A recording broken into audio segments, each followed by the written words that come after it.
Thank you all very much. Thank you, but I actually said science 4 times. Thank you, Bart Gordon, for your wonderful leadership. He passed the legislation that did so much, our Competes Act. It did so many things, ARPA-E, so many things, and then we couldn't really get the money until Obama was elected, and then we could match the money with the authorization. But he has been a tremendous leader for science, and so has Eddie Bernice Johnson. It's a privilege to join this celebration for you, Eddie Bernice. You have been such an outstanding member of Congress and just a remarkable chairman of the Science, Space, and Technology Committee. Today, you take your rightful place among the nation's great pioneers. I love bragging about Eddie Bernice because she has been so devoted to science, to education for science, for STEM, for all of that.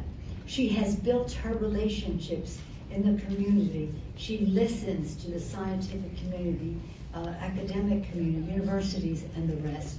So she knows what the best path is to the future, to keep America #1, but in doing so that many more people can participate. We have our best thinking wherever it exists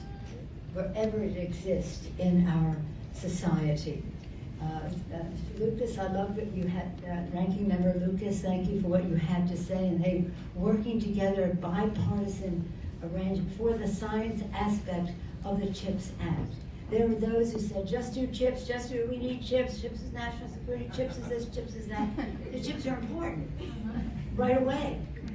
But the future is what this committee did. They made a path to the future. The science, that's why it's called Chips and Science legislation. And working with Senator Campbell, Madam Chair, on all of this to have bipartisanship in the House and in the Senate. So she was always been dazzlingly patriotic, a person focused on the 21st century, and respectful of so many views, listening to people, learning from people, advancing the best thinking. She forged a formidable legislative legacy. We all marvel at the respect she commands, as I mentioned, in the scientific community, using her gavel to advance progress for the children. And what wonderful to see your family down, and including of 2 great-grandchildren. That's the best. The capstone, of course, being the CHIPS and Science law. Again, it drives decades of scientific discovery. It's not just the here and now, let's take what we can get.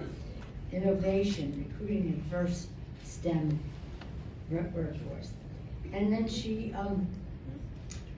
was always understanding, in a way that many of us would not, America's brightest minds, because she had her foundation built in.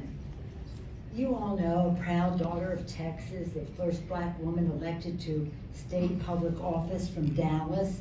Here on Capitol Hill, she shattered the glass ceiling. I call it the marble ceiling. The first African-American and first woman to wield the powerful SST gavel. As we unveil the portrait today, its eternal presence on these walls will make such a difference. Young people who come through, anyone who comes through here will see this woman, a pioneer, a visionary pioneer, gracing the halls of this very important room. And again, calling upon future chairs to live up to your legacy. One time I came to testify here when I was speaker, and speakers usually do not testify, but I was coming to testify for what we were, the Competes Act and what we were doing to save the planet and the rest. This is a long time ago. I came in and they were, Mr. Sensenbrenner was on the committee at the time. He was questioning me about one thing and another. And he's my friend. I love his wife Cheryl, and I miss him in the Congress now, on the other side of the aisle. Anyway, what got me was I came in here to testify what did I see on the wall? One of my favorite poets, Alfred Lord Tennyson. For I dipped into the future, far as human eye could see, saw the vision of the world and all the wonder that would be. On the wall of the Science, Space, and Technology Committee. How powerful that here in this hallowed space, arts and science converge. Well, it meant a lot to me because in the time of Tennyson, they were trying to get people, poets, to talk more about science and scientists to speak more in poetic terms. So people on the art side would understand science, and people on the science side would understand the arts. And here it was on this wall. Here it was in person in Eddie Bernice Johnson. Have long believed, again, that